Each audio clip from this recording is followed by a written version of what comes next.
Hello, everyone. Thank you all for joining. Today, we're going to talk about leveraging AI for college applications, from personalized strategies to signature projects. Okay, so before that, I would like to introduce some housekeeping. If you have any comments or replies, uh, you can put your questions in the chat box, and please don't use this raise hand feature because we can see it. But if you have questions specifically for our speaker, please put them in the Q&A section. And if you have the most updated Zoom version, you can click the closed captions button to enable translations. So hi everyone, my name is Stacy. I'm the marketing manager here at Ingenious Prep. Next, I would like to welcome our speaker for tonight, Lucas, to introduce himself with you. Hi, everyone. I'm Lucas. I'm a current former admissions officer with Ingenious Prep. I grew up in Southern California, then went off to rural Minnesota to study physics at Carleton College, and then worked as an admissions officer back in Southern California at Caltech. And I'm now with Ingenious Prep, and I'm also currently studying energy and sustainability engineering at UPenn. Thank you, Lucas. So for those of you who are not familiar with Ingenious Prep, I want to do a little introduction on our team and services. So we are a team of over 150 former admissions officers. Our former admissions officers come from top schools all over the country, like Lucas. So they have worked in the admission offices, have reviewed college applications, and made decisions on these applications. So they have admission insights and are all very experienced and have successfully helped countless of our students to apply for their top schools. And we also have over 150 graduate coaches and scholars from top universities. So they have all gone through ingenious, rigorous training. And during the application process, they will give our students more hands-on guidance, such as editing their personal statements, reviewing their applications, giving them feedbacks, and so on. With that being said, we also have over 200 professors, scholars, and researchers. So we offer a program called Academic Mentorship Program, where students can work with these professors and researchers from different backgrounds. So they will receive training in research methods, citations, and get publication support. So with this guidance, they can actually produce college level research papers, and they can also publish journals and also earn a very strong recommendations from these professors, showing that they're ready for advanced academic work.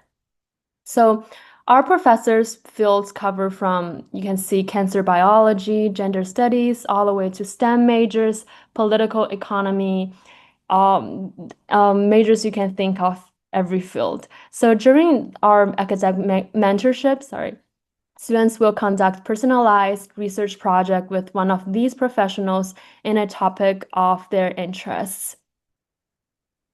So our curriculum is from objective insights from our 150 plus former admissions officers, and our cutting edge curriculum built from these FAOs. And they are school-specific insights from every top 30 university and more. And this is a systematic and operational approach, ensuring our consistent quality. And this curriculum has used to train and manage our counseling team.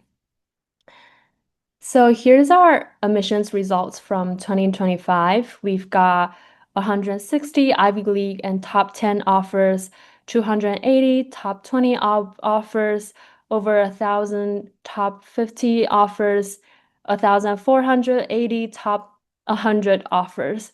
So we're ending last admission cycle very strong, and we're glad that our students have received this amazing results.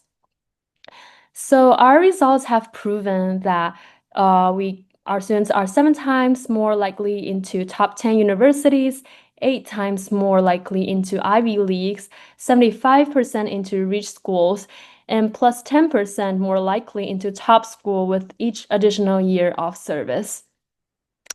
So these are all about Ingenious and our services. With that being said, I'm gonna hand over to Lucas to start our content for tonight about AI and college admission. Hi. Yeah, so I'm happy to be here and talk about my understanding of AI, both from the sort of like student application side, but also the admissions office side. Today, we'll talk about AI in those college admissions offices, as well as AI as tools for students as they're preparing to apply to college, how they can plan for the future in terms of like the demand for AI related majors in the coming years. And finally, we'll go through a real student case basically and look at one of their AI driven signature projects. So, to overview, AI is kind of booming. It's been around for a while, but in terms of its LLM existence, people are actually starting to use it as of a few years ago. And it's obviously, I think everyone here understands, really, really changed the game, not only in terms of school, but also reading and writing in general, and of course, college applications. AI is transforming the job and educational landscape in the US very, very quickly, and the US is working hard to lead in sort of like strategic efforts to embed AI in education as early as possible so students know how to use it. So major trends we've seen has been a growing emphasis on an emotional intelligence curriculum. There is definitely an uptick in this after like 2020 or so in particular, and AI is a pretty good sort of additional tool to use for such curricula. And then additionally, we've more recently seen personalized AI-driven learning and holistic student profiles and personal branding driven by AI. Once you have a large language model that can crunch the numbers of language for you very, very quickly, we're starting to see a lot of students kind of asking these LLMs how they should be marketing themselves.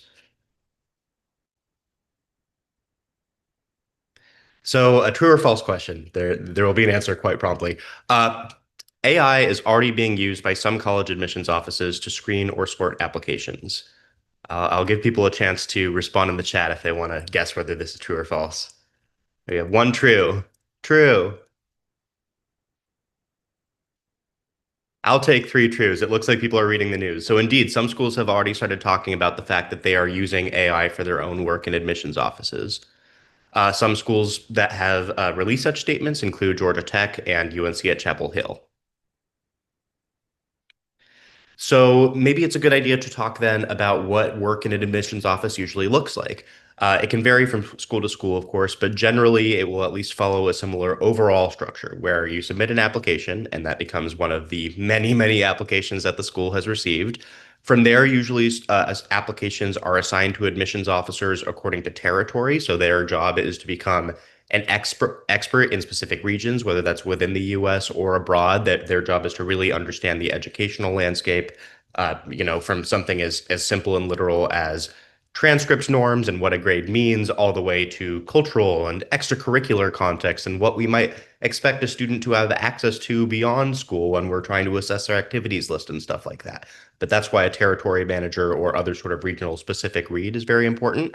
After a few rounds of those read, that regional admissions officer reader will select the schools. They'll have a rough idea of, how many students they can admit, and they'll select the students that they want to admit to the school.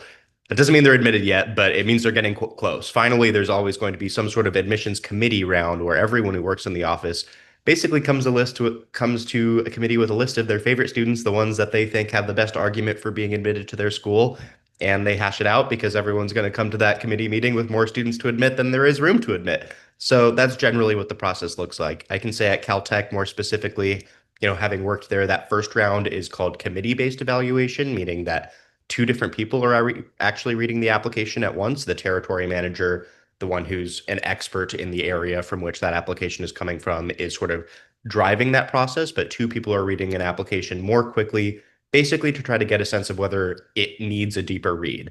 At Caltech, we get, I think, we're allowed to say over 10,000 applications a year. So it's kind of important to triage those applications immediately since we know most people who apply to Caltech aren't going to get admitted.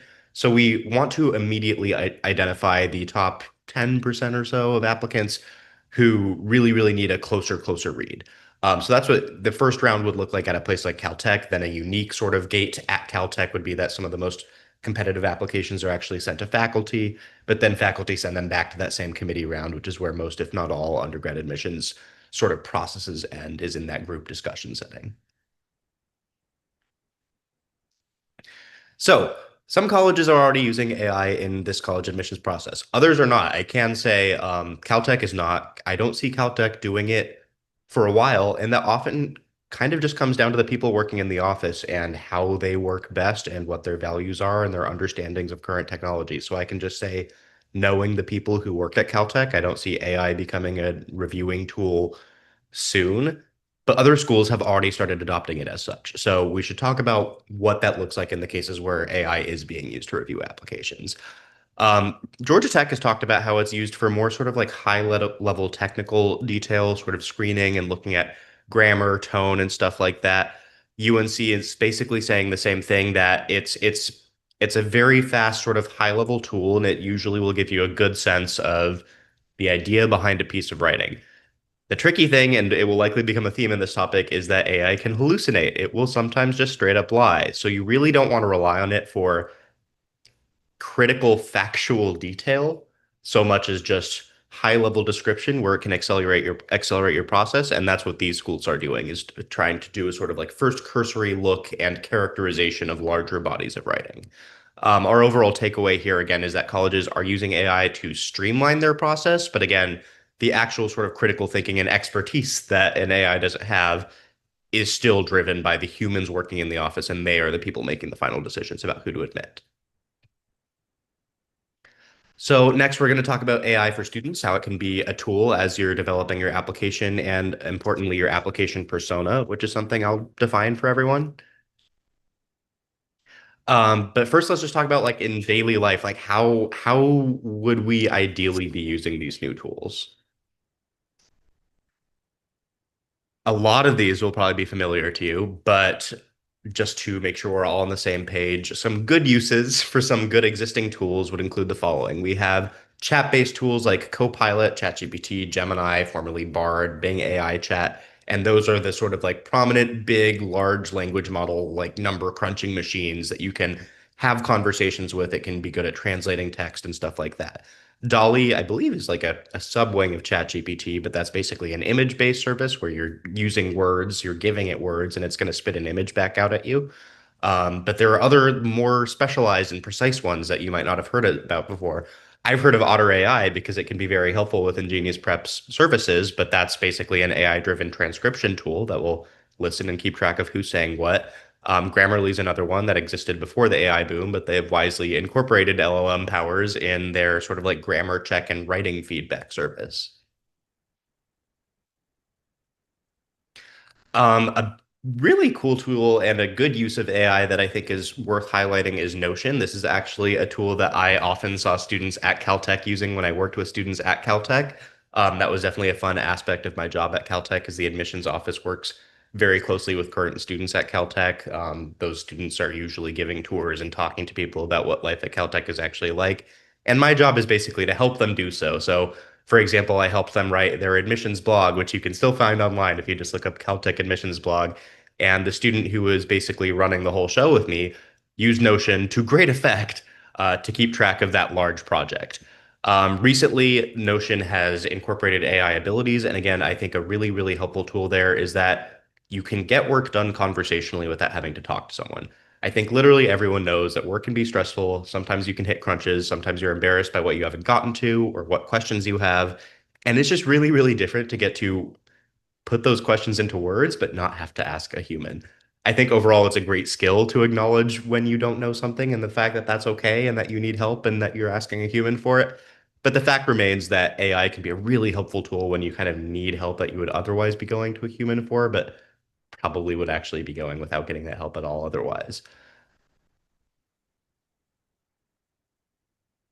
So, returning to the more text-based tools, again, ChatGPT is probably the one most people have heard. Claude is very similar. It is trying to do essentially the same thing. The opportunities are endless, but one of the most obvious applications here is helping you study. It can give you a study plan, or I've found more helpful, it can help you sort of actually work through concepts. Again, the important thing here is that ChatGPT and all these other AI services, at least currently, hallucinate pretty regularly. So you don't want to be like talking numbers or really, really specific, objective, quantitative details with it, but you can put into words, here's my current understanding of this physics topic. Am I, going in the right direction? Do I understand this correctly?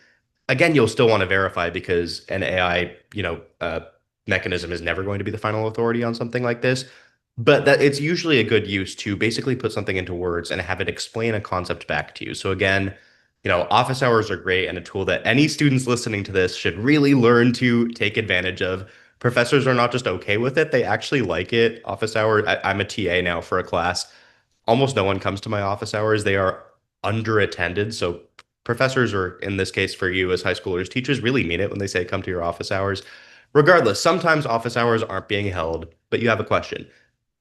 These sorts of AI tools are usually a good way to get that question answered very, very quickly. Another sort of more interesting, potentially longer term application of AI would be using it to create passion projects. So if you're going to do that, or you're really going to do any sort of long-term project with AI, we really just suggest, considering what AI is and what it does well and what you still do better. Spoiler alert, you're more creative, you're more spontaneous, you're still going to have more of a human touch and be able to have the personality and the specificity of perspective and of human touch that an AI quite literally never will. At the same time, computation has been an exciting tool for at least a century now because it's way faster and more accurate about certain numerical things than we are. It just has more memory and more sort of raw computational power in certain ways. In other ways, the brain is actually a much more power efficient computer than any computer we've invented so far. But that's its own separate topic. But overall, when you're working with AI, consider the fact that it will be really good at reading something really, really quickly and giving you very beautiful, technically beautiful, standardized writing that anyone would accept usually as grammatically correct or something. But it's going to give, sort of as a consequence of what it is, it's the large language model trained on all the data we've given it, it's going to give a very conventional answer. It's going to give a sort of like standardized answer that can be good in some cases, and it can squash the creativity that your project needs in other cases. So again, the overall theme here is just really think of AI as a partner. You're definitely not going to follow AI's lead. If anything, you're gonna feel like you're hand holding the AI tool sometimes, but it can be used to automate things that you just can't do as quickly. While at the same time, you don't want to ask it or try to get it to handle things that you will do better. And again, those are the things you would expect, the things that have to do with you as a person and your creativity and what makes you unique. So we've already seen examples of this. You can use AI for sort of like business startup ideas. We have a bunch here. I think Namelix is pretty funny. It sounds kind of like Netflix, but the idea there, it's kind of a good example of its own service is you describe like a business and it'll give you a sort of like search optimization friendly business name for it or something like that. We see in this image, like say you go to Canva, which has AI now too, and you ask for a logo for a queer friendly bakery. You can immediately get an image like that. Additional examples would include Workable, My Map AI, Scribe, etc. This is more for recruiting, but again, a very specific business angle where it can do a lot of just sort of repetitive, frustrating logistical stuff that doesn't take much high-level critical thought more efficiently than you can. I'm not sure if I would say more reliably yet, because it really does hallucinate quite frequently, about as if not more frequently than a human makes a silly mistake in their head. But it can still do things very, very quickly. And when it's something that you're confident you can fact check effectively, I do think there are areas where an AI can accelerate your work on a task. Of course, there are risks and drawbacks with AI, both generally, environmentally, politically. I won't get into that, but also just as a student and as you're trying to figure out how to use it in your journey, especially as it pertains to college admissions. Another true or false question. Admissions officers mainly judge essays by grammar and structure, so using AI for editing gives an advantage. Anyone want to wager whether this is true or false?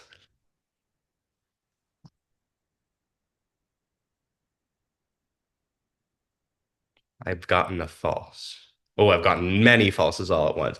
Great, we're on the same page still. Yes, absolutely. This was a big takeaway that I honestly felt was a bit of a disconnect from my high school experience. I don't think anyone thought that writing mechanics was the most important thing in their essays, but I feel like I've seen students really, really worry about the technical aspects of their writing or their structure and really sort of distract themselves from what they are maybe not trusting the essay is really about, which is getting to know a student. It's all about really the substance. If you're writing an essay with a lot of grammar mistakes, you're showing that you didn't put effort into it, and then you're communicating a character trait that a college might not be very excited for.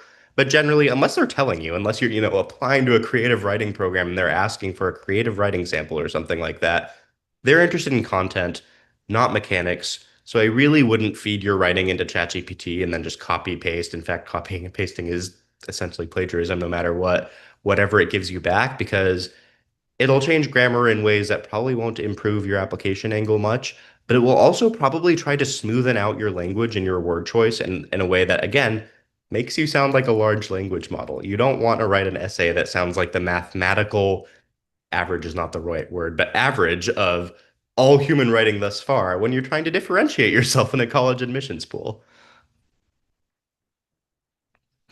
Other things you shouldn't do. Again, the first one, just any sort of copying and pasting. It's not a good idea. You might include embarrassing details you didn't mean to. Often, ChatGPT will be like, of course I'll help you with that. And the frequency with which people see that part of a message getting copying and pasted is surprisingly high.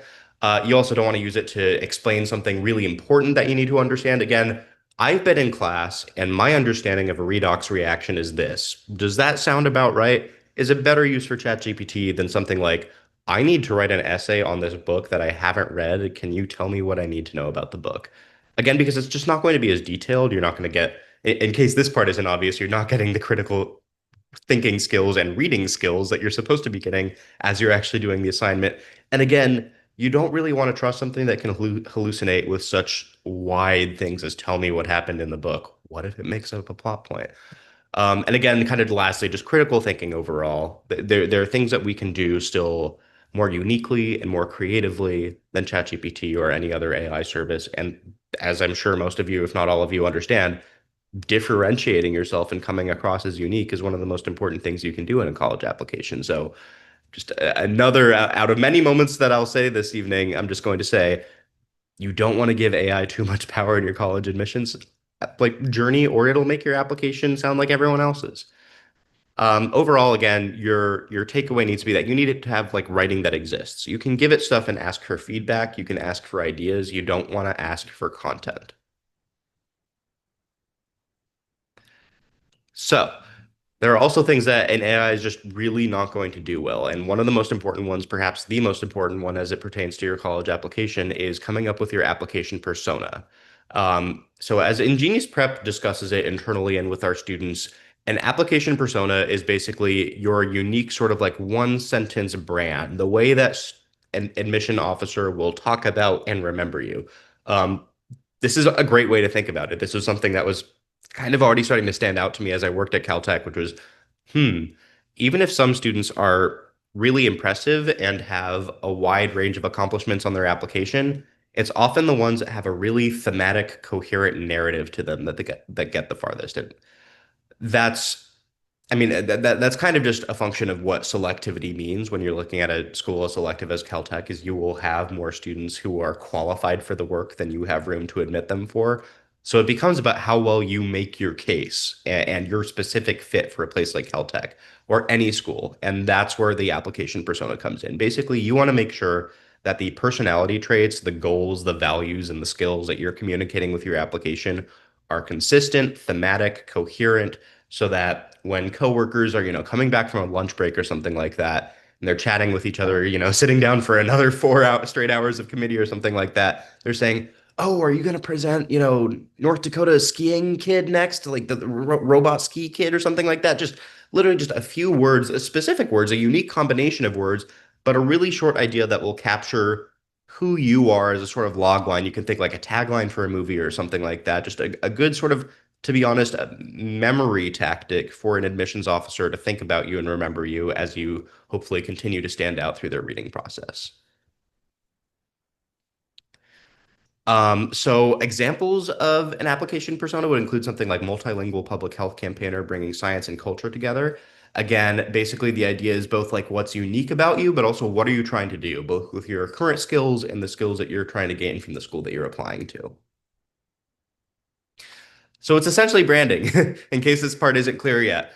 You can have, a fantastic product, you can be a fantastic student, but if you haven't really done the work to explain succinctly, clearly, efficiently why you're a great student or why you're selling a great product, Customers aren't going to bite on average. They're rushed. Admissions officers, unfortunately, are also rushed. They have to read quickly. They get thousands of applications at these larger or more selective schools. So they need a fast, easy way to remember you, and this is the best way to think about doing so.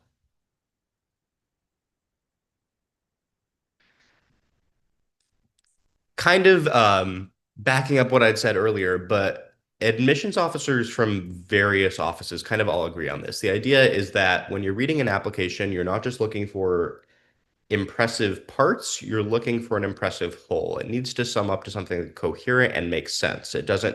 You don't want to be admitting a student who happens to have applied for the right extracurriculars and checked the right boxes, but they don't add up to much because they were just doing what they think they should do because all they care about is getting into a certain school. If they care about the actual work itself, usually there will be a theme to their work. Usually you'll be like, well, of course they did this next. Of course they wrote this. That's actually on the slide. Of course they wrote this essay based on what we're seeing in their activities list or something like that. The idea is that it all should be reinforcing each other and adding up in a specific direction as opposed to sort of overloading a reader with a disparate array of facts and no sort of, unifying theme as to why you're sharing this with the college or why it has anything to do with whether they should admit you or not.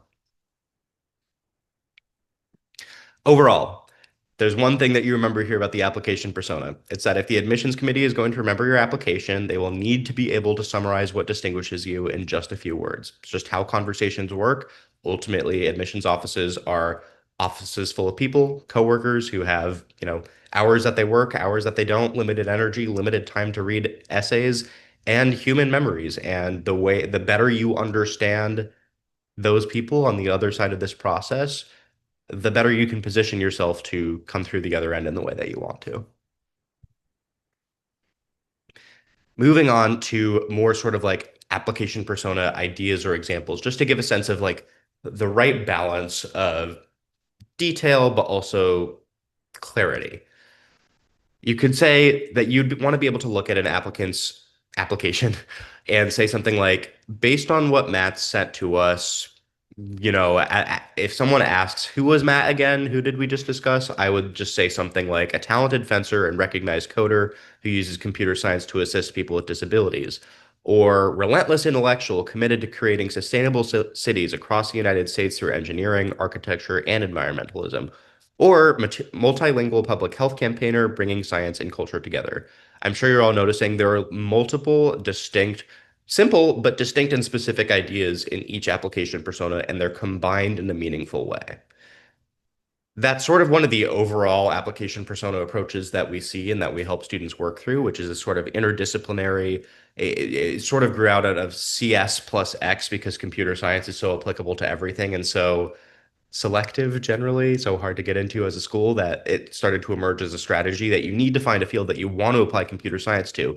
Now, with the most selective schools, that's kind of just the angle you need to figure out for everything. You don't want to just be another person saying, well, I like math, so I'd love to do math at Harvard or something like that. You need to explain what kind of math you like and why you like it, how it will be added to another topic or another issue or something like that. You don't need to be combining two different things if you can get really, really specific. This is option one on this slide. That's honestly, I would say, a rarer one that I see done well, just because usually high schoolers have followed a high school curriculum and they've had more of a broad education so far. If you see a student successfully doing a type one application persona, a highly specific application persona, usually that's signaling is that they're just extremely, extremely advanced in one field. Usually, you might have heard the term spiky. They might be described as a spiky applicant. And that has to be something where you're essentially articulating a specific research interest or a specific learning goal that puts you at the level of an undergraduate, if not a master's student, or someone ready to start doing research and living at the university and doing life there as an academic, not just someone applying as a student who knows generally what they're interested in. But usually one of these two approaches is really sound and the easiest way to sort of organize your thinking about an application persona. Do you want to label yourself? Do you want to sort of market yourself as a really spiky, hyper specialized applicant who has a very well articulated and very specific idea or interest in a certain field? Or do you want to sort of combine different fields to show how you will take full access of the school and the courses that it sort of pushes you to take through distribution requirements and stuff as an interdisciplinary learner who stands out because you found a unique intersection between two fields instead of just saying, yep, I like that field that you're already letting everyone who might want to apply to.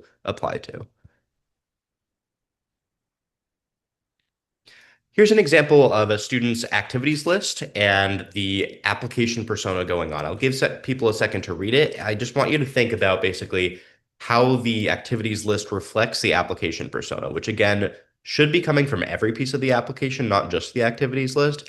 But often the activities list is a good place to solidify that application persona because it quite literally shows how you choose to spend all of your time.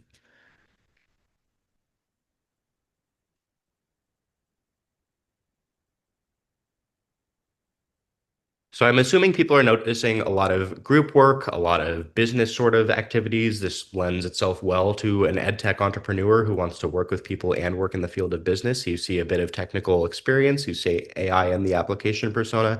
And if you notice in the upper right, you also see that the student got admitted to Carnegie Mellon and Cornell. As someone whose future plans are in the ed tech entrepreneur or business space, they've done really well for themselves. And hopefully it's pretty clear from this example how we want each part of an application to align with an application persona. Here's another one.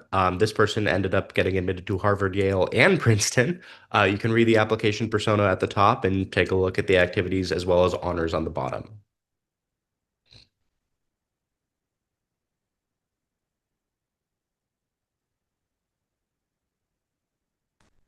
So again, notice how here we're including not just the activities list, but also the awards for an application persona. I want to be really clear here that you truly do not need awards, period, to get into even a school as insanely selective as Caltech.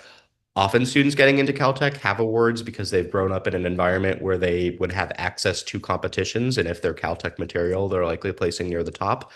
But Caltech or any other top school wants to admit students even if they don't have access to a specific kind of extracurricular. So you don't need an award necessarily. And I just want to make that really clear to students because, again, it's really not a good idea to artificially strain to check a single specific box that you think will help you get into college. It's much better to be the person that you are. And then the colleges that are good for that kind of person will admit those kinds of people. But if you look here, if you were to see one poetry award, honestly, seeing any sort of poetry award for an amount of money, let alone thousands of dollars, is impressive and will kind of stand out. But otherwise, I really don't think we'd get the same sort of like strong writing and poetry specific signal that we would if we didn't see multiple poetry awards. That shows that it's not just like, oh, a student just on a whim submitted this poem because a teacher thought it was great and then they won an award. This means that they're consistently looking for such things to, they're consistently writing for such things even to submit to. And again, it's a thematic, continuous interest that you can track year over year. So let's talk about how to figure out what your own application persona is. There are various ways to do this. I think one thing that pretty much everyone's going to want to do, regardless, is create a master resume. Even if you have your application persona and you don't need any of this sort of advice on terms of tools or strategies to develop one, it's good to have a master resume because eventually you're going to have done more things than you have room for in a resume, but you'd still like to have an ordered list of everything that you've done so you can pick and choose based on what you're applying to. Once you've graduated and you're applying to jobs like me, you're looking at a lot of different places and you're tailoring your resume or anything else based on what you've already done. So if you're looking at a college right now, you're thinking about what they want to know about you and what sort of personal skills and traits you want to communicate with what you've done, and you're going to pick and choose based on that what you want to include on your resume. It's great to have in the background a list of everything so that you don't feel like if you remove something, you might forget it or something like that. It just makes the work way easier. Trust me. Otherwise, if you're still trying to figure out your application persona, I would take a look at that kind of master resume. Again, I'd look at the master resume instead of the resume that you sort of narrowed down for a specific school because it'll have a wider range of activities, and that might help you come to conclusions about themes, even if they're not all composed of activities that you think are actually worthy of a final resume on your application. You can group those by similar traits, label those according to category, and ask yourself, how do these activities connect to each other, both within groups and potentially between those groups? You should write a short phrase that captures what's unique about that and what that reflects about you as a student. And from there, it usually comes pretty naturally. Even if a student has a hard time sort of thinking about how to sell themselves, which is completely understandable, that's not a normal thing to do. As soon as you've taken a look at how you've chosen to spend your own time and you've challenged yourself to figure out how to write it in a very simple way, you'll realize, oh, Of course, I contain multitudes, and it feels unnatural to try to boil everything down into one sentence. But it'd be helpful for an admissions officer to have a sentence, and I'm starting to think this is the kind of sentence that would work for me.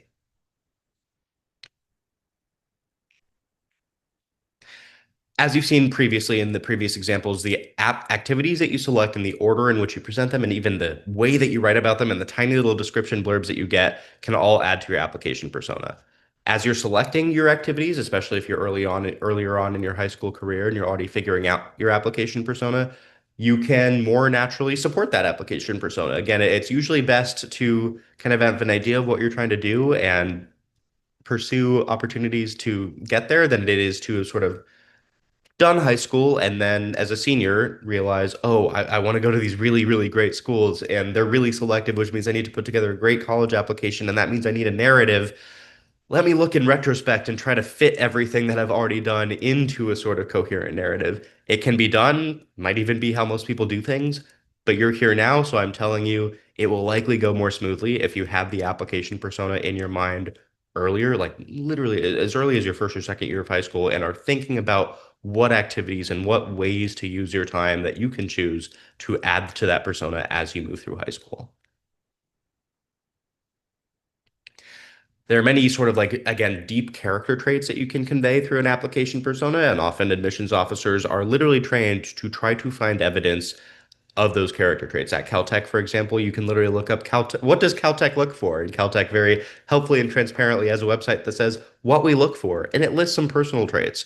Not every school is going to do this, but you can have a sense, kind of, of what many schools are looking for, and the application persona is the best way to crystallize those traits. You can give information about your character, your attitude, how do you interact in the school environment that you're in, your personal values, whether that, is related to your school environment or not. What are you looking forward to? What are you trying to study once you're in college and you can decide more of your life for yourself? Skills and experience, that's a much more literal one, but it's one that sort of like adds credibility, sort of, I want to be a software engineer, and I know that because I've engineered some software or something like that. And finally, ambitions, you're not going to put in your activities list, I decided I want to be a lawyer someday. But if your activities list includes, debate or some sort of like pre-law clerking internship or something like that, that can support that kind of narrative and give a sense of your ambitions, which is something that you can fill in another part of your common application anyway. So again, the idea is to put facts about yourself in multiple parts of your application so it comes off authentically and thematically.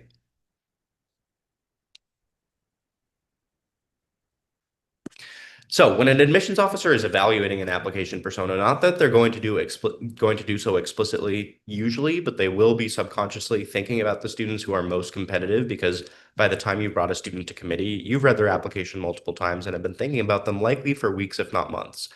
You might ask, is this persona unusual or surprising? This could be good or bad. Is it, I wouldn't expect them to be concerned about more sort of like middle school drama stuff as a high schooler, or it can be something like, wow, like that seems like a description of a 25-year-old ready to do research and they're applying now. Maybe that bodes well for their application. Does it seem genuine? That's maybe the most interesting part of the read here, because unfortunately, we're very aware that, college admissions are high stress and high pressure, and students are going to be straining to be the applicants they think they're supposed to be. And the irony there is that usually makes them weaker applicants. But because of that, we're often going to try to figure out, okay, so did this student do these activities because they love them and they selected them naturally from year to year? Or are they trying to sort of, roughly strong arm them into a narrative retroactively, and we aren't actually getting a sense of what the student is or what they care about besides doing whatever they can to get into our school? That's not as encouraging. Well, you remember at the end of the day, we all have students that we still remember today. It's a sort of fun, just sort of social element of working in college admissions is at the end of each round, at least at Caltech, we have a little chat, just, what's the application you're still thinking about? And are you excited to like see them on campus? Hopefully, they'll choose to matriculate at your school, something like that. And finally, when you see them on that campus or when you're thinking about seeing them on this campus, how would this sort of persona contribute to the campus environment? You're thinking both about fit, you don't want to introduce someone who's going to have a terrible time at that school and who's going to rub everyone else the wrong way and just no one's really going to appreciate that addition. But you're also thinking about diversity. You want to build an intellectually broad and challenging community at school. And in order to do that, you want to admit different kinds of people who think differently and have different perspectives and different goals. You don't want to admit the same kind of application persona at a school. If anything, you want to get as wide a range of them as possible so that those students get to talk to each other and learn from each other's goals and interests and perspectives and strengths and weaknesses moving forward. Another trivia question. Is anything I'm saying important if I'm not applying for another 2 or 3 years? I'd love to see the answers to this question.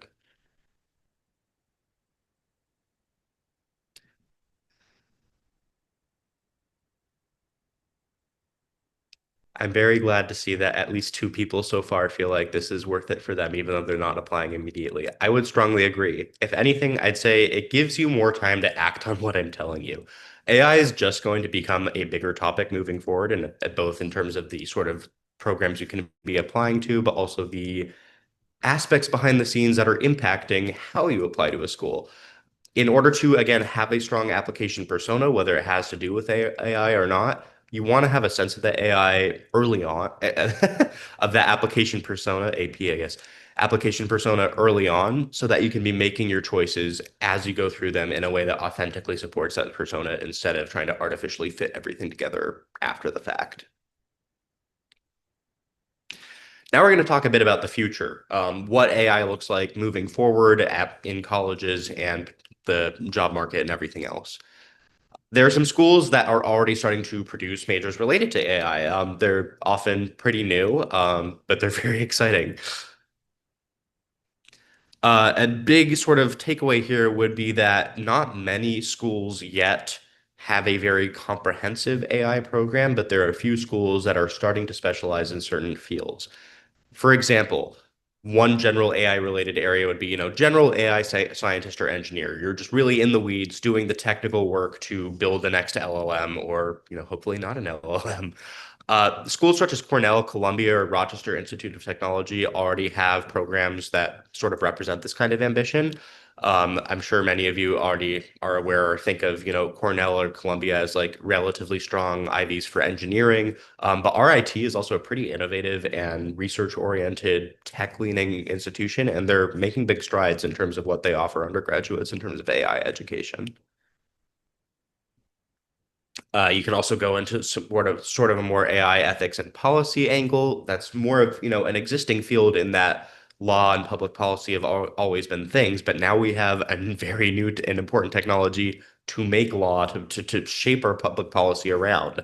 Schools, again, such as Cornell, but also NYU and Binghamton have strong programs in this area. And the way that you can prepare for them, might not be surprising, is to not just have a technical background, but also start building your experience in the humanities and social sciences, understand ethics, history, context to all of this, and be able to write about it in convincing ways. Another thing that you could be would be a human-computer interaction designer. That's sort of, interesting, straddling the line between software engineering, human factors, and more computer engineering and the technical side of things. RPI has a program in this sort of area, as well as Syracuse, and surprisingly or unsurprisingly, depending on the way you want to look at it, Pratt Institute, which is generally a very strong sort of like leading school in the more sort of like technical angles of the arts. A student who combines creativity with technical interest in this way will be particularly competitive for these programs. And in order to be additionally competitive for those programs, you'll want to prepare accordingly. That might include developing a portfolio. Again, if you're going to be a very maker type person, you're going to be producing stuff like a human computer interaction designer would. A portfolio can be really strong, or just thinking about other ways in your application that you can showcase those sorts of skills and that sort of orientation. Can also think about a health tech pioneer. That's another area that's being very interestingly shaped by AI right now. You'll find programs like that at the University of Albany, throughout the SUNYs and their health system. Of course, students who are interested in medicine will be particularly strong fits for those sorts of programs, but they also do want to be interested in AI. Again, you don't need to be a very sort of deep technical software engineer exactly, but you do need to care about and have a handle on the computer theory behind AI because there's a lot of math involved there in order to know how to best effectively apply it to an area such as medicine. To be clear, only five of the top 50 US news universities currently offer undergraduate degrees in AI. You can find them here. Big shout out to CMU for having a BS in AI before everyone knew what ChatGPT is. But to be clear, this is really a burgeoning field right now. Again, as a student at Penn, I very much firsthand witnessed the fact that some students don't even realize it's a field yet, or rather, they don't realize it's a program at Penn yet. It's very new, but also very exciting. Another question. This is multiple choice, but you're going to get the answer immediately, so don't worry. Which AI related major interests you the most? Feel free to answer in the chat, although ideally we won't have a single correct answer.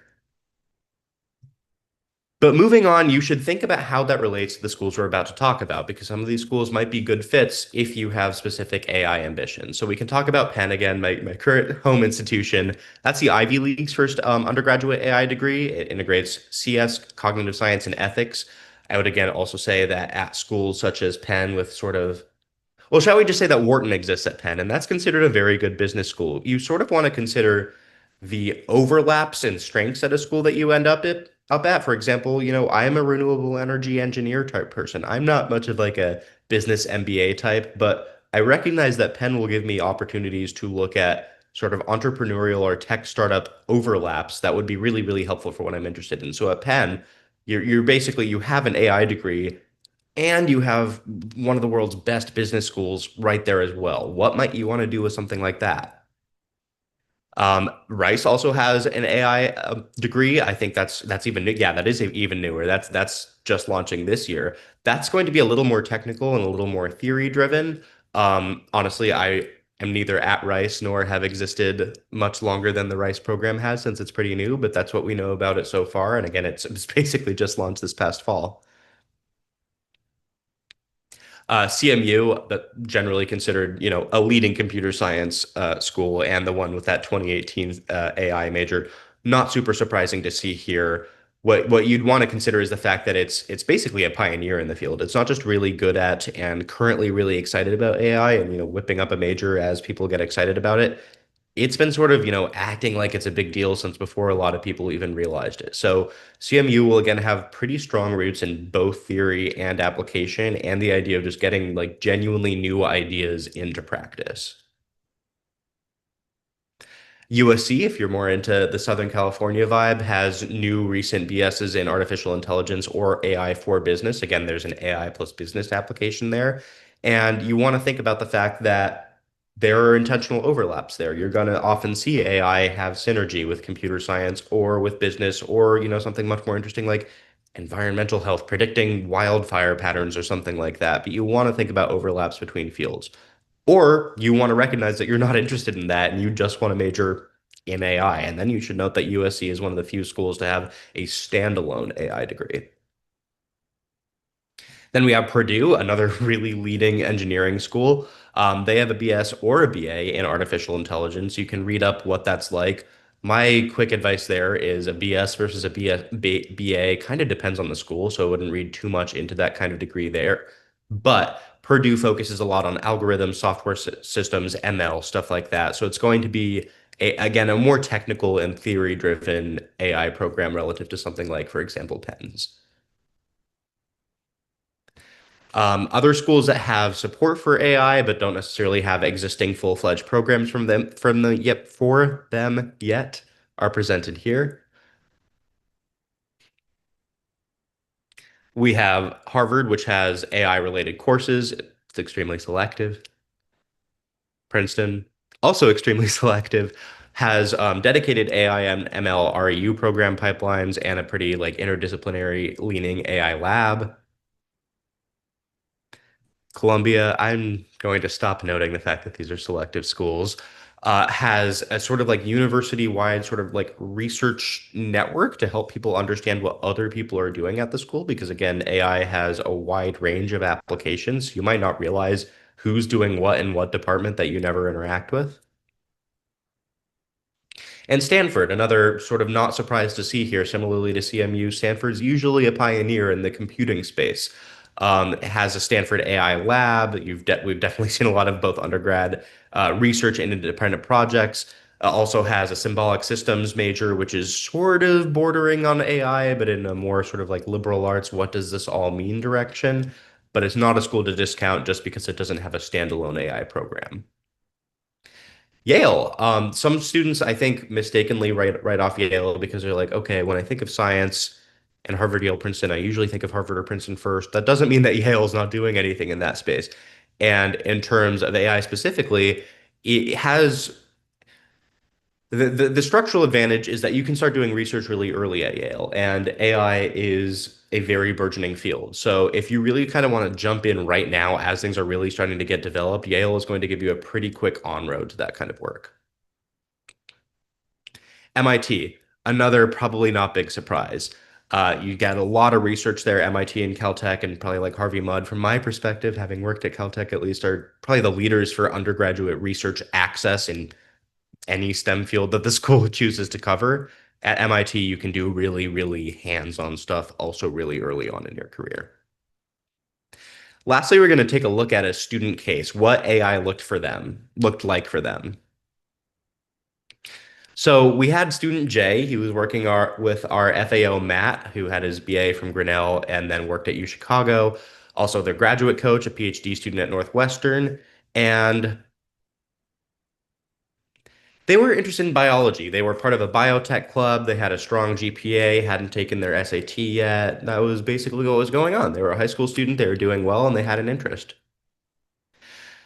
The challenge is here relative to, the ultra selective schools that top students understandably are wanting to get admitted to, is that his academic activities sort of resume lacked like depth or measurable accomplishments beyond the fact that he was just a member of or working with other people.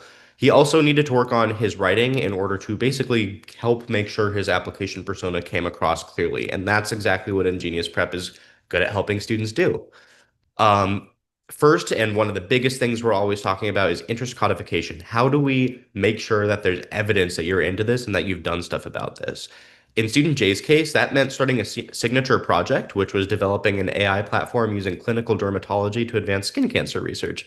Pretty cool. Very specific and very applied idea that not only shows that the student is advanced enough in the AI field to do novel things with it already as a high schooler, but also that they care enough to be figuring out what to do with this sort of technology. We encouraged the student to do research, and then we basically got to see him produce a research paper. And that's the kind of thing that you can include in an application, even if a college isn't specifically asking for it. Usually you're able to upload supplementary materials. And what we saw here was a student who'd worked with Ingenious Prep on his writing and worked with Ingenious Prep to develop a signature project so that he could give colleges a much more specialized and much more crystallized picture of the kind of work this student's capable of when he's working on the stuff that he loves. In order to make sure he was using even his summers to maximum effect, we made sure basically that he was thinking about what to do with his summers ahead of time through a summer immersion program at U Chicago, also Harvard edX courses, and an engineering summer academy at UPenn. These are all great ways to again show that a student's not just interested in something, but cares enough about it to spend their summer break, their free time to learn more about it and to do so at a college level. So basically, you can see here before what the student kind of offered us in their written resume or what their application on paper would look like, and after how we help the student present things in a way that would be as effective and also as cohesive as possible. Basically, the application persona that we landed on was creative bioscience researcher, entrepreneur, and athlete specializing in genetic engineering and community-driven biotech innovation. And I just challenge you to think, who else do you know, if anyone, who matches that kind of description? That's both a very, a believable and authentic and understandable application persona, but one that's genuinely going to be unique, even in an application pool of thousands of students. This also definitely meant working on the personal statement. It's very easy to write the kind of personal statement that you think you're supposed to write in this kind of work. And what that often results in is writing an essay that sounds like many others. Again, Ingenious Prep's job here is to take an FAO who has experience in reading thousands of essays like this to tell the student, hey, you happen to write something that a lot of other people are going to write too. Let's figure out a different angle for this. So figuring out how to kind of draw from Student J's activities list and their existing extracurriculars to write a more specific and less sort of cliched personal statement really helped bring things together. So much so, in fact, that Student J was admitted to Johns Hopkins, Georgia Tech, and UIUC, which are all pretty incredible schools for these sorts of fields. Yeah, thank you, Lucas. So here are more of our results from 2024 to 2025. You can see that we have seven offers from Princeton University, eight from Harvard, six from MIT, 11 from Columbia, three from Dartmouth. These are all just our results here. And if you want to visit more of our results, you can feel free to go on our official website, ingeniusprep.com, to see the full results. So, we're gonna have our Q&A section in a minute. If you have any question, please put them in the Q&A section or just leave them in the chat box. In the meantime, I'm gonna launch this poll right here. Okay, so we would love to know if you're interested in a free consultation. So I'm gonna give a few minutes here. No matter if you're still uncertain about whether you need or not, I strongly encourage you to get connected with us. Be open-minded. It's never a bad idea to speak with a experienced college admission counselor. So in the meanwhile, let's see if we have any questions. Yes, we're gonna share this meeting's recording tomorrow through email. And are there any questions about AI? I think Lucas have already done a very insightful and thorough presentation, so everyone's pretty much set for this. Do you think that's for students? Yeah, I have a question. So do Yeah, of you think course. for students who are interested in AI, what kind of projects in except for like building an AI platforms are helpful for them to develop a strong background when applying for college? Yeah, so I'd say if anything, building a sort of just standard AI platform and stopping there, it's certainly not going to be a weakness, but it's really not going to be a differentiator. That's probably the single most common AI project. Beyond that, I wouldn't say there's a specific angle that would be more competitive than any other, besides the idea that it ties back to your application persona and to the school that you're applying to. So what I mean by that is AI projects that have a clear motivation besides I decided to make one too often read the best. So we could see again something I think it's an example I gave earlier today, and it's because clearly it's stuck in my mind as an admissions officer. Someone worked to train a machine learning model to help predict wildfire spread or something like that. Like that's much more of an environmental science, almost geography and environmental health type issue, but it's a very novel and important application of AI in order to accelerate or simplify something that otherwise we were doing as humans in a way that was really tricky. Another really impressive one that I remember thinking of is a student who was talking about working on an AI to help students practice speech and kind of just push through, speech impediments or something like that. Again, that's both personal. It shows, it shows a bit of vulnerability in what they care about and what they want to do, but it also shows them thinking about how to apply this new technology to a problem that's always existed. So what I focus on most is, if you're applying to a school and you're saying, I want to study this because I'm concerned about this problem, finding any sort of subset of that problem that you can address with AI will be a really good way of showing how specifically you intend to apply your application, as opposed to sort of just show off what you can do via exercise. Yeah, thank you so much, Lucas. Very helpful. So I don't see any questions coming in. I think we've come to an end for our session today. Thank you again, Lucas, for your insightful presentation. And thank you all for making your time tonight. We hope to see you again in our future webinars and have a great evening. We'll see you next time. Bye. Thanks for having me.